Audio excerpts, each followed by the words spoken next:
Good morning, everyone. Welcome. You have made it to Sunday. Congratulations. Can we get a ribbon? Not from me. Okay. So welcome to the evolution of tabletop games. We are just going to kind of talk about, where they came from, exploring the history and the evolution of those games from ancient games to modern masterpieces. So to open up with, let's do some introductions. You go ahead and say whatever you would like to say about yourself, introduce yourself however you'd like, but then also ask the question, what is one of your earliest or most nostalgic memories of playing a tabletop game? Renate, you're making me think way too early. I am. So I'm a teacher, that's what I do. By the way, so yeah, I'll start real quick. Okay. My name is Renate. I am a high school teacher, and it's kind of a tabletop game. I loved playing the memory card game when I was very small. I was super good at it, and I could that was my favorite. That was the earliest thing I remember. Hi, I'm Eric Zawadzki. I'm coming into this as a tabletop role player for almost 40 years. So most of I've certainly played my share of board games, card games, etc. I mean, like Seven Wonders is amazing when I can get the people for it. But a lot of my experiences with games is tabletop role-playing games. I write and develop them, and I play them a bunch. And so a lot of my memories are all of those like wild scenes where you're like, a lot of my formative memories are just interesting things that happen in games. Story twists and surprises and just really funny moments. So, and building a whole world, like a whole internal vocabulary of stories with friends. And you can retell those stories again and again. 20 years later, my wife and I have been gaming for longer than that now. So, I'm Martin Grider. Maybe it's not on. It seemed like it was on. Maybe Right now now. this game did send me. Hello? No, that's not good. That's okay, we'll share. I'm Martin Grider. Yeah, it's working. There we go. Okay. Now I can lean in. had to turn it off and turn it on again. Can you hear me now? So I'm a game designer and software developer that does like board game conversion stuff. My earliest memories were playing chess with my dad. We also played like Othello and like Pente, and I think there was one like Queens in the Corner or something. It was another early abstract strategy game. I'm into abstract strategy games. I did play some role-playing games in high school, and just always been into games. So. Awesome. Well, my name is Brandy, she, they pronouns. One of my earliest and fondest memories, my godmother would have us over when we were like 6, 7 for game night, and she'd like do the whole thing. She'd make up like snacks and teach us how to play things like Phase 10, and just really made it a really special night about just focusing on good company and doing something fun. So, hi, my name is Chris Mortika, he, him pronouns, also a high school teacher. And my earliest recollection of tabletop games was Authors. What is Authors? Authors is a card game. There are 4 suits, each of which is an author. And then there's several suits, each of which is an author. And then there are 4 books that they have written, which are the 4 elements of that suit. Like Go Fish. Like Go Fish, yes, but with authors. So let's start off with, I did a little research on what the evolution of tabletop games was, but let's see if we can start with what you guys know. What do you know about the evolution and history of tabletop or role-playing games throughout time? My favorite trivial fact is that the royal game of was not just played by royal people. That was one of the first games that was accessible to both higher and lower classes at the same time, and everybody loved it. So it was like their one commonality they could have between the different socioeconomic structures. And friends that are coming in, we do have some seats up in the front rows here if you want to come and get cozy with a new friend. Yeah, I'll just jump on to that if that's cool. Yeah. So one thing that's really important to note is that we've had games far longer than we have written history. So some of the earliest documents that we have,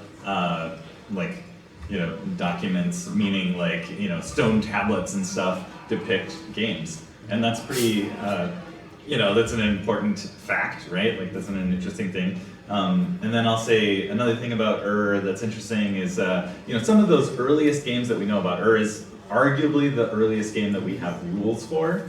We have sort of evidence of and documentation for other earlier games, but we don't know how they were played. Almost all of those early games, with a few exceptions, we imagine were played with dice on a grid. And one thing I'm going to do during this panel is probably plug this book over and over again. This is actually a pretty recent release called Across the Board, and I've just pulled all these fun facts from it. It's full of them. I want it. And one of them is that they are speculating that essentially those earlier board games that had dice involved were the evolution of a score tracker. So if we're both playing a dice game, we're both rolling at the same time, you could just tally who won however many times, but eventually you probably thought we should keep track of this by moving along a track, and then that turned into these early race games where you're just rolling dice to move your pawn along the track. And so that's essentially how you play the royal game, or it's very similar to Parcheesi and all those games where you just roll and move. So roll and move is actually probably one of the older game mechanisms. It's fascinating. Yeah. What was the name of the book? The book is called Across the Board, How Games Make Us Human. It's by Tim Clare. Spell the last name, please. C-L-A-R-E. Let me just put that there. Well, I have a little bit less board game history stuff, although I was in a panel earlier this weekend about gaming, having gamed for a very long time, and I was the youngin' on the group. And had heard a whole bunch of different games that were right as D&D was emerging that I hadn't even heard of before. It was fascinating how quickly things branched out in that hobby. And a lot of those never really came out long term, but just that urge to take a game and change it, make it your own, is very, very old. In I'm sure the whole hobby, but role-playing games specifically, I'm aware of. So. My experience with early history of games is either early history of chess, which I looked into in Chess Variations, and in particular how people get upset at chess and so modify the game to make themselves happier. Or see the new modifications and are angry about them. If you're in the 1500s, you can mutter darkly as you look across the tavern floor and see people playing chess. You talk about the game of the Mad Queen and how it's ruined chess for people. And as a math teacher, I also teach about how gaming invented the study of probability. So between Blaise Pascal and René Descartes, they are talking about an interrupted game and what's the fair way to pay out the wager that the two people have, that the two gamblers have put in. If you play to 10 points and one person has earned 6 points and the other has earned 8, when the cops raid the place. And the question is, what's the fair way to pay that out? And a year-long debate between them written down, both people preserved all of that documentation. And that's the introduction of the discipline of probability. So that kind of brings me to another question that I had, and you kind of brought it up too with the roll and go. But what were some of the other fundamental mechanics or strategic concepts that were established back in Senate and Go and Ur that we still see influencing modern games today?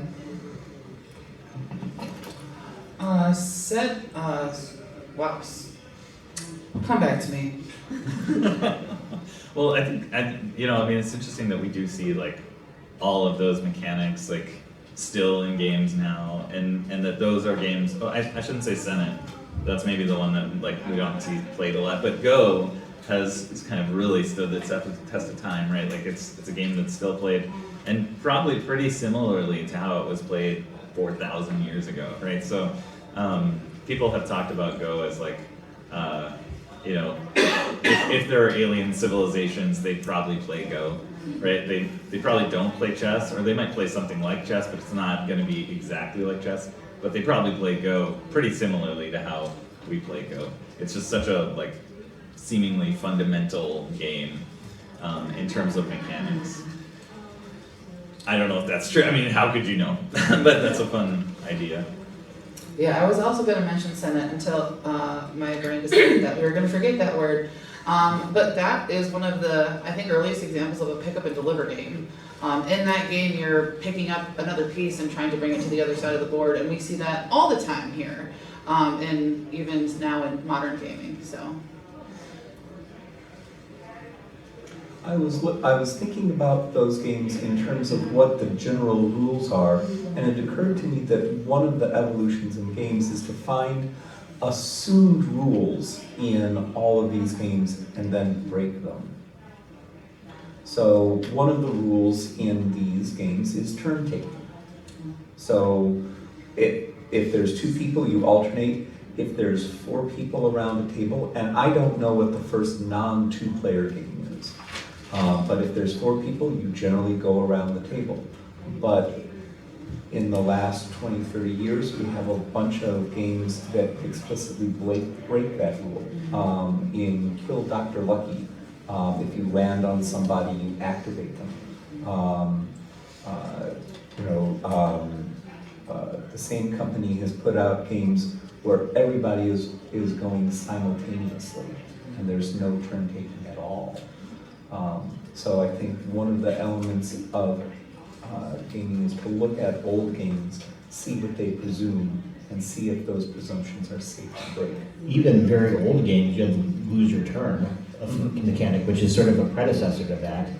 And now it feels like a really not hard mechanic, but like annoying mechanic from my perspective. Losing a turn is never fun. No one likes to do it. But it was very much like that violation of, nope, actually you don't get to go.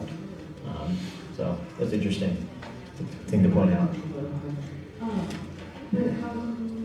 Just building on the like dice thing, one of the other anecdotes from this book is that it was very common in the Middle Ages to roll dice for your life. So if you were one of like 2 people caught for murder, like you had both murdered someone, only one of you needed to die because it was an eye for an eye. And so you would roll a die and the other person would roll a die and one of you would die. That's a high stakes game. And people, drew lots and rolled dice for like all kinds of stuff like this. And it was considered sort of like divine intervention, right? Whoever won, like God chose them.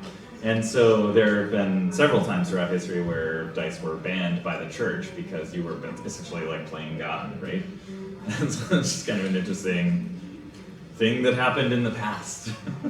I hear that like rule of the sea was if you committed cannibalism but you drew lots to do it, it was okay. That was not okay, but it was like there was a legal Yeah, like it was structure standard, for that. it was in, but Yeah. if it was getting to that point, if you Yeah. were shipwrecked and was getting to But that if you point, just- it was stand the short straw was the person who got eaten. Yeah. So, But if you just killed someone, then you're in a lot of trouble. yeah. So. So just moving into like the 19th and early 20th centuries with games like The Mansion of Happiness or Monopoly, what significant shifts occurred in who games were for and how they were produced and marketed? Just as a note, we might mention things that happen outside of chronological order. We can't read each other's brains, bear with us. I can start if no one else has it.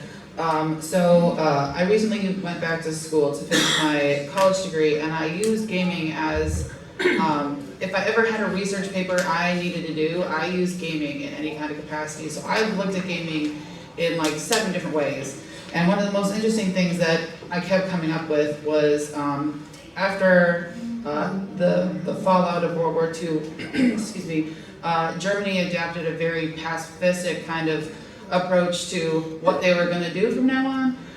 And so they were kind of the ones that started focusing on what we have now based like the idea of a modern game off of. They started to make a lot of very passively themed like farming kinds of games, and that's kind of where the kickoff of the modern gaming hobby as we know it kind of started. Yeah, I mean, I'll just say like like that earlier part of the 19th century is when we had more the workers like rose up, and there there's more like rights around like Industrial Revolution. Industrial revolutions, thank you. The like sort of time when we had a little bit more leisure time as a result of like limiting the amount of hours that we worked, and simultaneously like printing was becoming more of an industry, so that we could have these like cheap boxes that were printed with game components, and so people were able to suddenly buy games in a way that like before that they were probably mostly handmade, right? There's a lot of stuff about history of playing cards in here too, and that's fascinating. Sort of going right along with the printing press, but even before that, people were, essentially hand making, prints of card games. Card games were like a really big deal for several hundred years before the 1900s. I don't know. I don't know where I'm going with that. Well, this is not like an area of study for me, but thinking about marketing approach, I think that I feel like in the more recent times, the idea of game is something that you do as a family. There aren't just kids games or adult games. There are games you play as adults with children. I'm not sure whether that emphasis existed, or that distinction was really common when you're talking about, the folks gambling in a saloon, or the, kids doing, hopscotch. I think that's definitely something that maybe came along a little later. Because kids were too busy working in factories during the Or the coal mine. I'm just going to keep coming back to anecdotes from the book, but literally on page 1, he talks about the Allies during World War II sending contraband to the prisoners of war in board games, in Nice. boxes and stuff. That's so that's rad. interesting. Like, it was okay for us to send them like sort of care packages, and one of the things we could send them was games. And so they were like sneaking in maps and money and just stuff that might help them by putting them in these boxes of board games. Hey, this isn't Monopoly money. Just under the monopoly money. I mean, that's a funny thing, but I think that's actually literally they May have put been the something they money- did, yeah. Yeah, they put That the- do that Monopoly specifically, but. Yep. Yeah, Monopoly's an interesting one too in terms of evolution, because there's actually a patent by a woman who had, and I mean that was pretty rare. I think it's like one of only like 5 or 10 patents by a woman before 1900, and for this game called the Landlord game, which is essentially Monopoly. Like it's very close rules wise and theme even to Monopoly. The goal of that game, or like her intent with that game, was to kind of teach how bad landlords were and like how it was this not great thing. And it was, it became a folklore game. Like people were just making their own copies of it, and so it did exist kind of outside of her control. But then the guy who essentially sold Monopoly, I mean, he's just ripping off that game essentially. And so there was, I think, a lawsuit in like the 30s or 40s or something where she got some money for that. But what's fascinating to me, and again from this book, is that a lot of the mechanics exist in a Native American game. So even before the Landlord game, sort of the rolling to move around a track with money that you had to kind of pay to other players and stuff, that all existed in this Native American game, which is just fascinating, right? Like and there's some evidence also that she was aware of that game. Yeah, Monopoly wasn't supposed to be fun. Nope. Sure.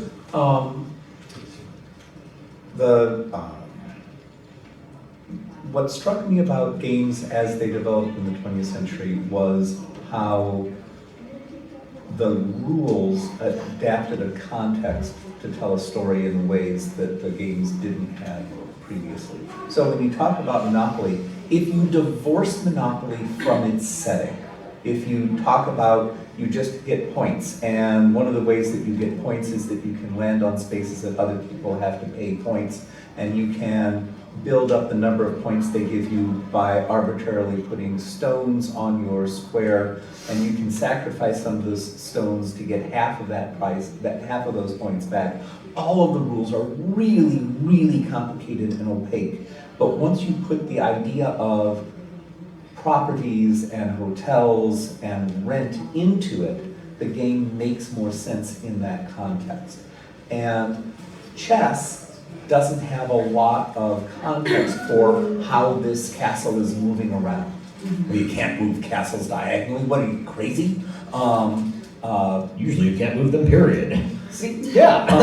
Well, the castle piece was historically an elephant. So the elephants had like like people were on the elephants, like traveling around to attack, and so they had like structures built on the tops of these elephants, and then that just became the structure. So that's the evolution of the rook. When you say that the idea is a landlord game that teaches people that that capitalism is that ownership of property is bad, then what you're doing is you're taking the game out of just who wins and you're using it as a teaching device. And you're bringing in different contexts into all of this. And that's what I think is the novel aspect of games in the late 19th and 20th century. It's the fact that instead of just a deck of cards, you have and arbitrary stones on an arbitrary board and dice. You have pieces that are supposed to mean something. Sort of tells a story in a way. Representation instead of presentational. I think one really fascinating thing about the 20th century is that we have higher literacy now, right? And so we can have codified rules, like a rules booklet that anyone could read, right? Foyle's Book of Games. Yeah, and that just, if you think historically, even 150, 200 years ago, literacy rates were much lower. So most games were taught by someone, and they, you passed that knowledge on. There wasn't like a rule book that you would consult typically, right? It was like you had to know the game, and somebody else had to teach you. So that's I think, if I had to guess, that is the one factor that's responsible for the situation we're in now with 6,000 games published a year, and those games can exist, and all these games can exist. They couldn't have 150 years ago or 200. Yeah, you really can't have a mass-produced game sets without people being able to understand the rules and play and actually have them consistent from one table to another. So let's talk a little bit about how role-playing games came into it as being a part of it, and how did the shift from winning a single game to engaging in an ongoing narrative change the player experience? And what challenges or opportunities did this new emphasis on narrative create for game designers? This is it's a deep well to begin with, but moving from the just pure board strategy game into theater of the mind just changes a lot of things. Partially, you end up with have a lot of hybridization, especially early on, where you want the rules to be very mechanical and very fair and very focused on combat, but you also want to arrange it so that there's something to do narratively. We were talking earlier about representational versus presentation, and it just takes it and just makes representation becomes the focus, the emphasis of we're telling these stories of these people, and from being pretty much go into the dungeon, kill the things, get their stuff, and then as time went on, it became more emphasis on what that experience is like. Different games evolved. You run into stuff like the LARP era, where all of a sudden the mechanics are really like pared down to the bare minimum, and sometimes it's like just a paper rock scissors level of conflict resolution, and everything's emphasis on who the character is, who the person is. It's very interesting. Not to interject or change subject, for those who don't know, LARP means live action role playing, essentially where you bring the statistics of the character you play in a game to life. And you basically play that role in a scenario. Usually the groups tend to be larger. You'd have a referee to kind of like resolve certain mechanical disputes or questions, but you got very large groups that way. And there wasn't really a board anymore at that point. I'm curious, do you know, what was the earliest LARP? When did LARPing, begin, right? I don't know, I did a little LARP when I was in 6th grade. Wait, no, not really. I mean, well, sure. There was a little bit of that. There was always a bit of, dressing up as your character at the gaming table. I can't remember a time when that was that didn't happen at all. Or, arranging the lighting so that it fit the scenario. But there was a little bit more focus on, there's still a piece of paper on there that has your character stats on it, or that has the adventure that you're running, or the notes for the game master or dungeon master. And LARP, I think, was just an evolution, taking that and going, we don't really need the paper at all. Let's move away from that. I find it fascinating, more recent stuff, there's a lot more narrow, a lot of games that are very narrowly defined, and that's their emphasis. They say, we're gonna do one thing really, really well, and that's what they do, rather than trying to make very broad universal systems, which are still out there, still popular. GURPS is a universal system. D20 has been trying to make things universal for a long time, sometimes with great success, sometimes with mixed success.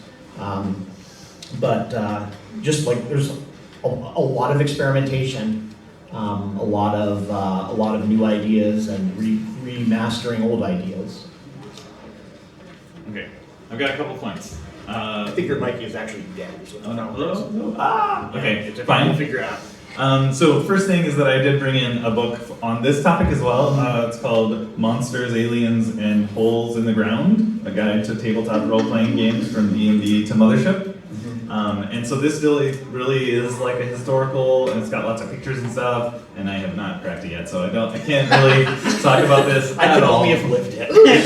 It's very pretty. And then the second thing is that it's interesting that we have such a tangible connection to the early role-playing game, because D&D was sort of invented just over the border in Wisconsin, and there were sessions in those times, even before it had been published, even before it was commercialized, that happened here in the Twin Cities. I think at the U, shoot, I'm so bad with names, so I can't tell you. I've got one. Yeah. I know that we were talking on the Old People's panel of gamers. There were people who would play with Dave Arneson, who's one of the creators of D&D. That's the name I was trying to think of. So yeah, very, very close to the roots here. Yep. So yeah, Dave Arneson, and I know there's a guy who has 6,000 games in his house in South Minneapolis who played on those sessions as well, and they were basically Richard Tachke, yep, and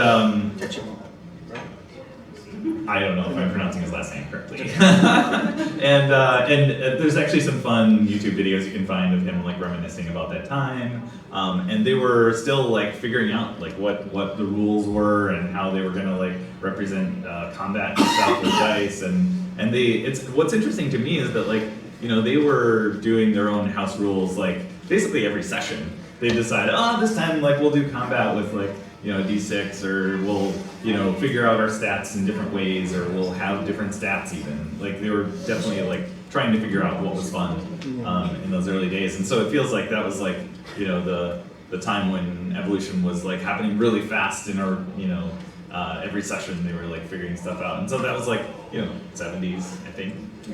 Chris, you had something you wanted to add too? Sure. So the very, very earliest role-playing games were initially scenarios and were built into campaigns because the other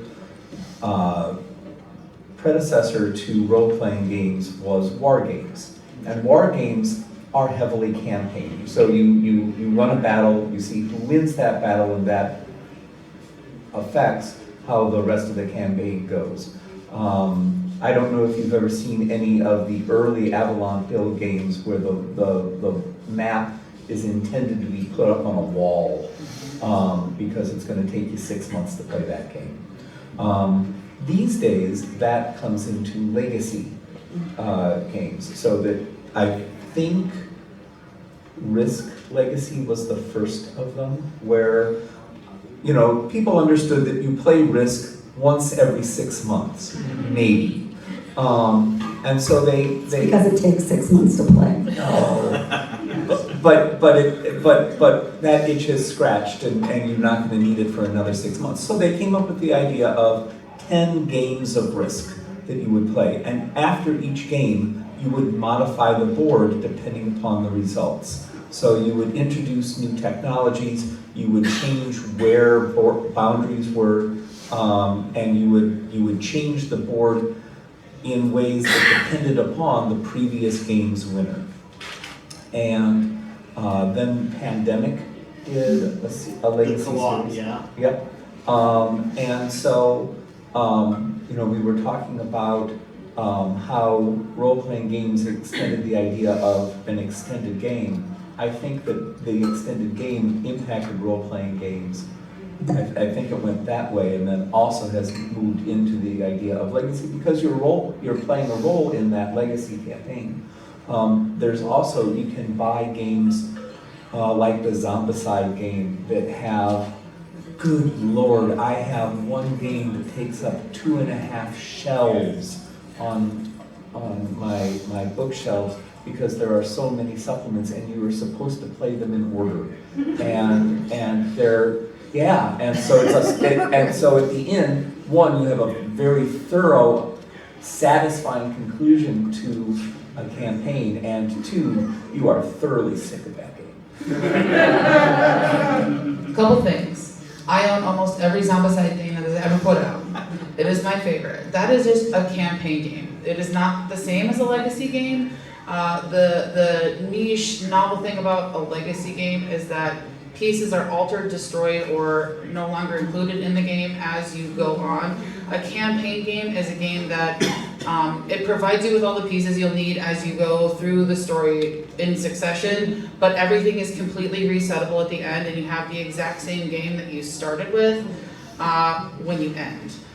There are some legacy games that do give you a playable version of the game outright at the end. If anyone's played like Betrayal on House on the Hill, for example, there is a legacy game version of that, and at the end of that, you can still play the game as you normally would, you just wouldn't play it the same way as you had approached the legacy part of that game.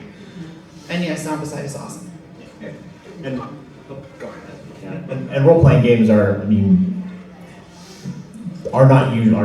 most of them are not campaign focused. They are very much, here's a set of rules to achieve a certain experience. I often say that my job as a developer is to provide a system that will make it easy for people to customize it to their taste. Because Dave Arneson was not the last person to ever modify D&D rules, and I will not be the last person to modify the game systems that I've run and I've played and I've designed. The whole idea is to make it so that it's fun. You have a starting point. You have a way of arbitrating that where it's going to be relatively clean for most groups, and you can achieve an experience with it and still customize it to your particular taste, because the whole idea is that you're using it to do something that the designer didn't quite intend necessarily. And you've seen the function and the inclusion of things in tabletop role-playing games change a lot too. In things as simple as the art, it used to be very scantily clad, very buff women. Now you've got all different kinds of tastes of any kind of, more modest looking things to very, like there's a My Little Pony RPG now. Like the interests of the games have changed so that it's a lot more approachable. There's a lot more inclusion and representation in them. Like you can, there are games where your characters can still have the same adventure even if they are in some way dealing with a disability. And there's adaptations in the games for those characters. And so I think the evolution of how that's changed in an RPG situation has also been really interesting. Yeah, there's definitely been a push in the last 20 years to Yeah. try to become more inclusive. I know Onyx Path, which I've done a lot of stuff for, when we do art notes, very strongly encourage, please put a mix of people. Mm-hmm. You actually have to describe it because the artist is going to oftentimes assume that any person that you mention, if you don't say otherwise, is going to be a white guy. Yeah. So you need to say this person's a little person. This person is, in their 50s. This person is plus size. You have to talk about that. You have to mention it. You have to make it interesting. And I think that I'm glad that exists. The really fun thing that happened to me as a developer is I was doing a module, and the writer gave me the sample characters, and it had a little kind of an apology note at the end of it. It's like I didn't realize until I was done that I had accidentally written 5 female characters and 1 non-binary, and I'm like, no, let's go with it. Partially because this particular scenario was about rescuing a bunch of teenage girls who had accidentally summoned Bloody Mary. And I was like, no, this is perfect because this is them all grown up and being in the same kind of sleepy town that these girls are getting in trouble in.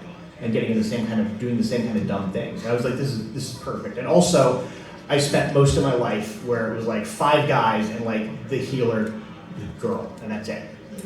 So I'm just happy to see a little bit of different representation, and I'm okay if there's no white guys in it. Let's go with the comment real quick. One thing I noticed in just typesetting of the manuals over the years, like in the 80s, mostly text block, header, or maybe a splash page or 2. These days, you look at like a 2025 D&D manual, it's like half art. And just how they presented this, like in the early days, like war games you mentioned, it was a text manual. It was just a whole bunch of text laid out and there wasn't much to capture the eye. These days, even the manuals are doing things like pull quotes and lots of different levels of text to sort of pull the eye and keep the reader involved. Also, yeah, a lot of it also they've started to be influenced by tech writing. Trying to be cleaner, having bullet points, stuff that makes it easy to absorb the information because there's so much information in these things. Some of them are like, 300 pages plus long, or are split over 3 books and are like 600 pages between the 3 books.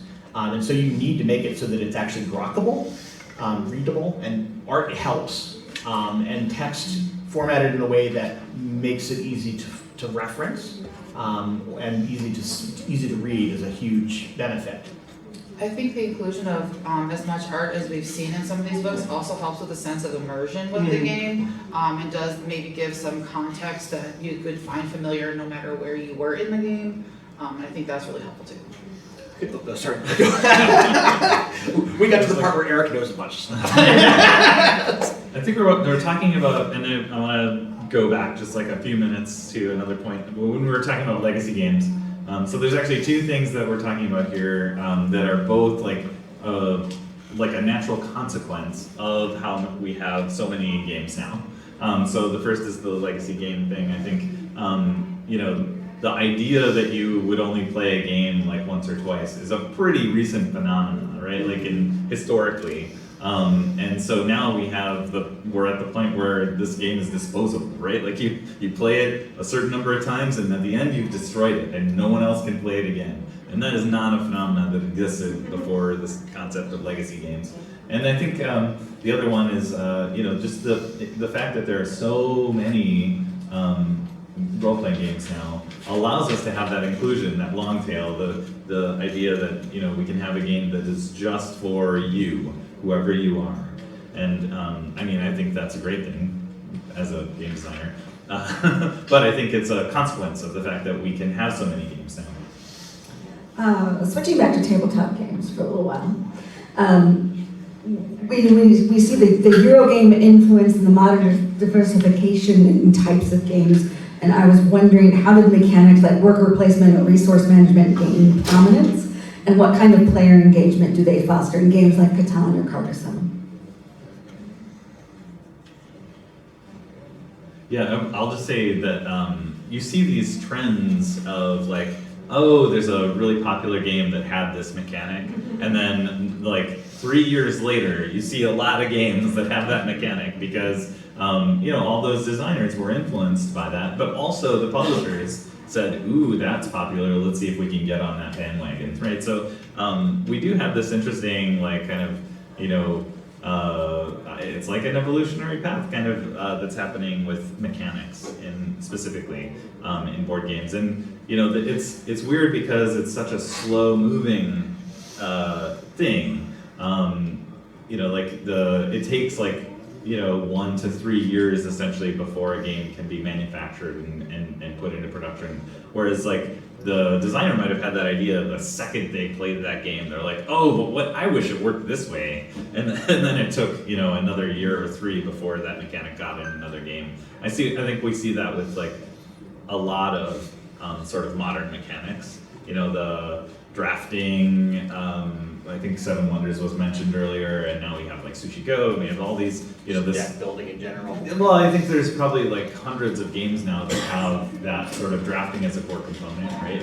And similarly, we have hundreds of games where you roll dice, and then depending on what number is rolled, we all get something from Catan, right? And I think that led to, games like, Space Base and whatever the one was before it, I can't remember, but just...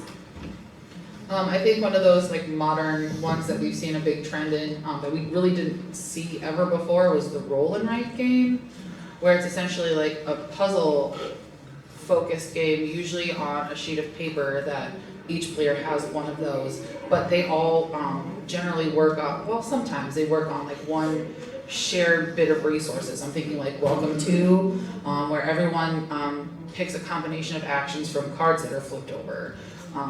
I think that we've seen a huge rise in those in the last probably 5 years just alone, and they weren't that super common before that. The evolution of Yahtzee. Yeah. How complicated can we make Yahtzee? Absolutely. It was one of my first games as a kid. Yep. Yeah. Any thoughts, Chris? None that I've managed to articulate. Okay, Larry. Not to start an entirely different conversation, but I also think very similarly in game mechanism is game theme. At some point people decided that we didn't need to make every game about space. Now every game is about nature. The one with the mushrooms in the Pacific Northwest, I got to play that at New Year's. One. Do I have to narrow it down? One. The orange cat butt, please.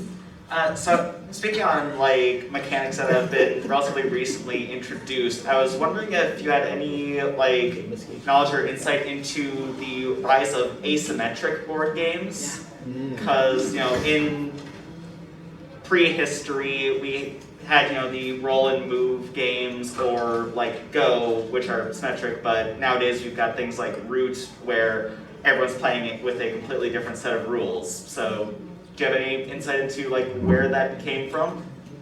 We do have some historical examples of asymmetric games. So I think Nine Man's Morris is one. Sure. Fox and Geese. Yeah, Fox and Geese. So there's games where essentially one player has one pawn and the other players have multiple pawns, and that's a whole evolutionary branch. There's actually a ton of games that sort of have that.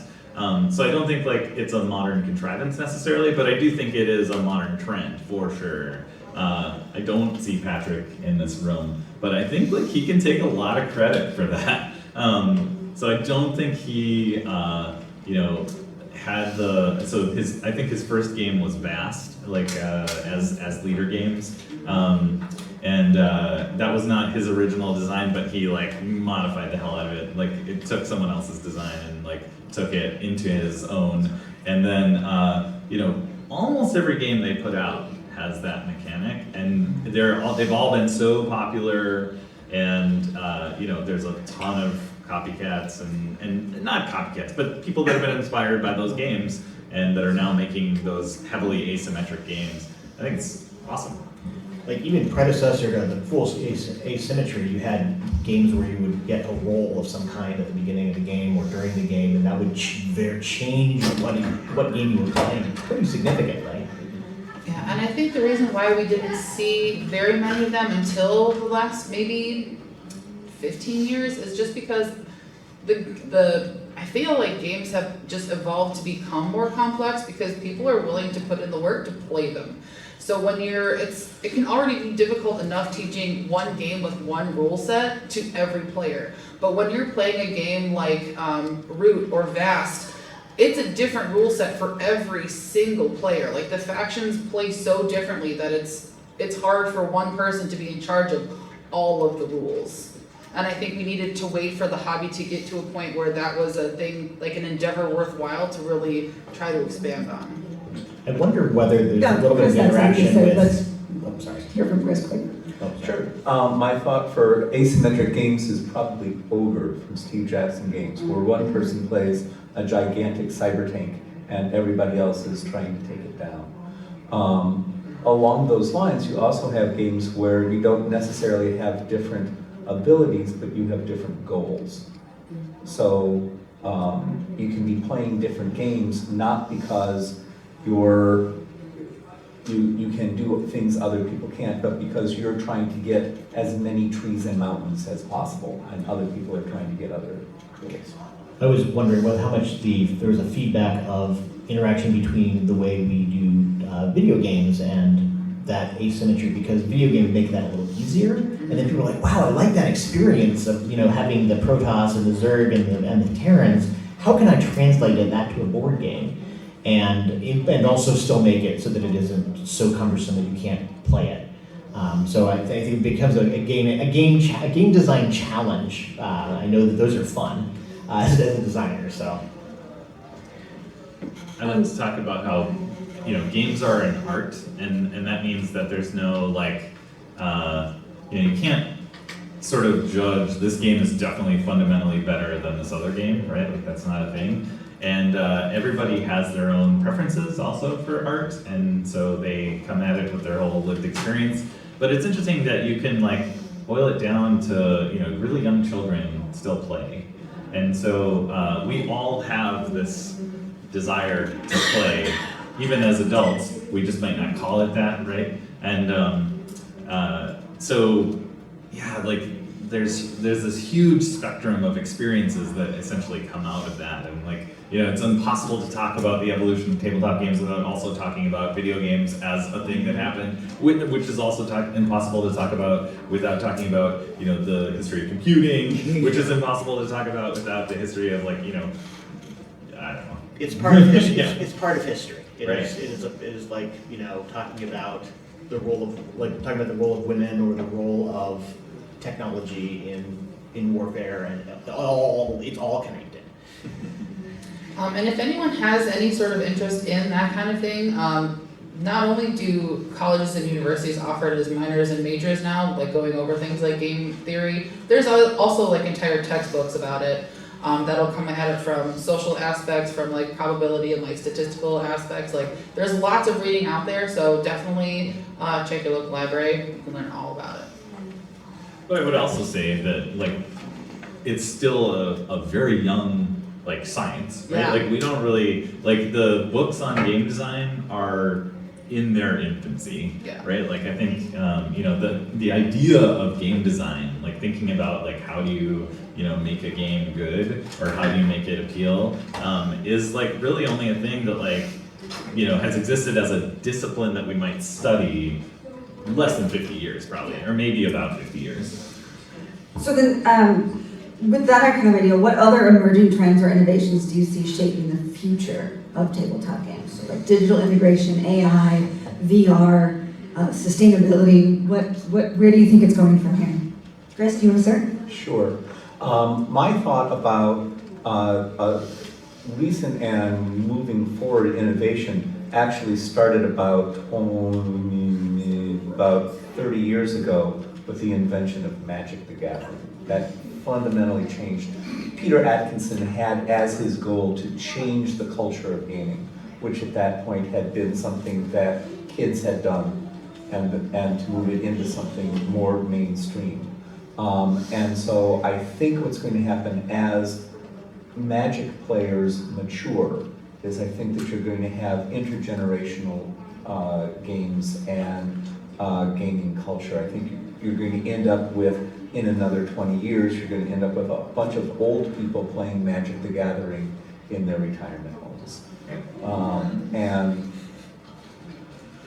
And I think you're going to see the same kind of cultural assimilation into gaming culture that you see amongst like people when we were in college. That was a defining idea of what college culture was like. And I think that's going to move into general. Maybe it'll change the name. Maybe there will be more laundry and lawn upkeep games as people mature. Any other thoughts? Oh my god, I could talk about this for a whole panel for sure. Maybe your one big thought. Yeah, I mean, I think that like our future as a species is interesting. Like, I think it's that level of up in the air right now. Like, you know, as we move toward digital realities, like everything's possible. You know, I think like in the next 10 or 15 years, we're going to have glasses that we can put on and augment our experience in a visual way, you know, on a day-to-day basis. Like, and I think once we hit that, like, it feels like that's going to be a thing that, like, once you do it, like, why would you ever not do it? So we're going to have experiences where we can walk around and be in a game, you know, imagining things like Pokemon Go, but immersive, right? Like, we're always playing whatever our favorite game is. And we're just going to have more and more options for games, which is just because as a matter of you know, our exponential I guess leisure. I don't know if that's really the term, but like, you know, we're all interested in games right now, and I think unless something fundamentally changes with our society where we have less leisure, we're going to see that continue, and we're going to see this like immersiveness continue. I don't know. I'm liking the idea of the D&D game at your retirement home. That sounds great. I plan to make that happen. But I don't know. I don't think I can make any. I'm very bad at thinking about making too many predictions about the future because I always feel like I'll never fully understand what the future is going to be because things change so much. There are always surprises, unexpected twists, whether it's cultural or just revolutionary. I mean, I know that it was like I remember like the GNS theory in evolution and game like it was basically looking at role-playing games as fundamentally what kind of gameplay are you trying to enable, which was not something that people like, I don't know, I felt like people didn't really think about too much until about the 2000s, and it was a huge difference after that happened, and now it's like seems like kind of quaint to describe a game as one of those three: gamist, narrativist, or simulationist. But like looking at the future, it's like I don't know what's going to be the next revolution, what's going to be the next aha moment. There's always stuff happening, and I love the hobby. I love seeing how things go, and I like being part of it. One thing I have seen that makes me just a little slightly nervous is the integration of the use of apps in a game. Not because I think a lot of people approach any type of tabletop gaming as a way to unplug. So I think sometimes it kind of defeats that purpose, but it can also be really cool because it does help with some of the administration parts of the game, you know, keeping track of different information that maybe the players don't all need to know, that kind of thing. However, with the vulnerability of the game industry in the recent years and coming years, there's a likelihood that the studio and publisher that put out the game stopped supporting the app that they made for the game. And sometimes that is to the death of the board game itself, because a lot of times we're seeing now that those apps are becoming more and more critical to that specific game even being able to be played. So like if you spent $90 on a game and it's got a really good app and like 7.5 years later you go to play it and you find out that the app is dead, well, what are you supposed to do then? We don't know. You're not gonna find an app at a garage sale. Yeah. No, but you could find the CD to a game called Space Alert in the garage. What's a CD?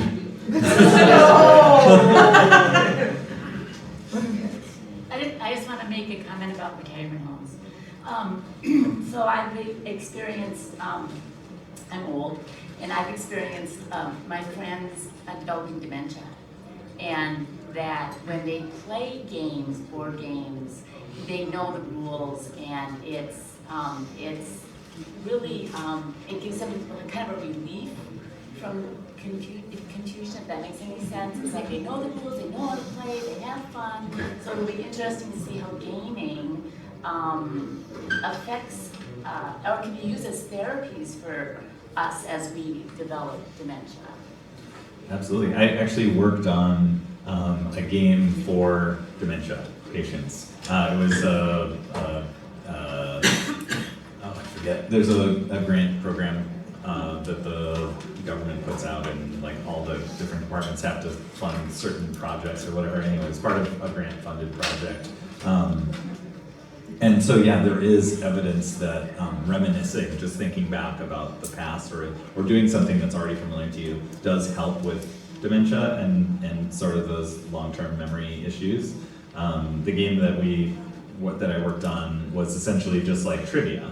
And so you would play this, you know, what they were trying to prove is whether or not playing, you know, sort of thinking back, reminiscing about your past did have a positive impact on your long-term memory, and it did. That was I guess they sort of started with that premise, like that would work, and then they proved it out.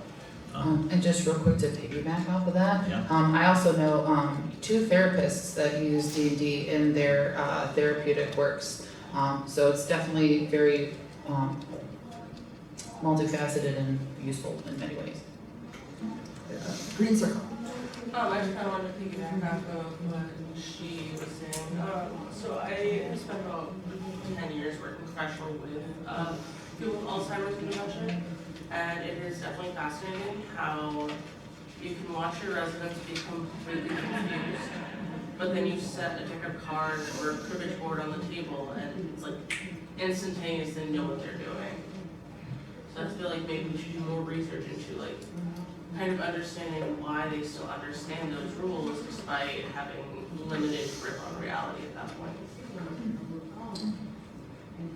Well, I was just curious to talk a little bit about the history and potential evolution of cooperative games. Yeah, that's a big section we never even really talked about. We've got 3 minutes. Suggest it as a panel for next year, Yeah. and then we'll be back to talk about it then. It is interesting how it's a pretty recent phenomenon. Yeah. I think you know Yes. there are you know it's a little bit like D&D, right? Like it's a little bit like role I playing. was going to say, role-playing has already been a cooperative game the whole time. Yeah, totally. Well, I think it kind of echoes movements, the modern movement in education too, where it's not about you do that work and you do your work, but you guys need to work together to create something. And that's the push in education and what companies say they want out of their employees. And so I think we're seeing that more often in our free time. And even in role-playing games, the emphasis of collaboration between the GM being a collaborator with the players rather than being in charge per se, that's relatively new. So just to wind up then, any sort of final thoughts or anything that you want to say before as we are on our way out, Chris? I'm interested in seeing what happens with the emphasis or de-emphasis on small numbers of player games versus large number of player games.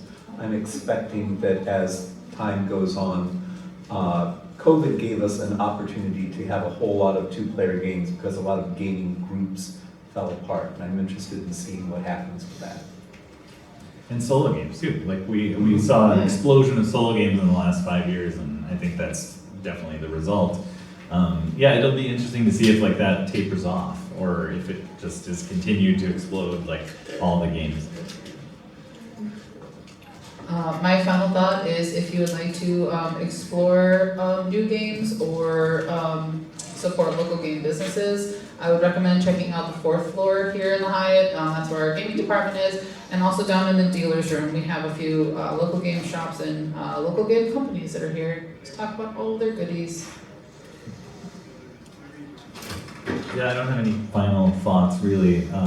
I brought one other book to show and tell that I didn't show off. That's like a chess specific, like historical perspective. So I'll stay up here or maybe go to the back for toward the end. And if you want to look at any of these or take pictures or something, you can. We have like negative 30 seconds. I think I'm good. Okay. So thank you guys so much for coming out. Enjoy the rest of your day.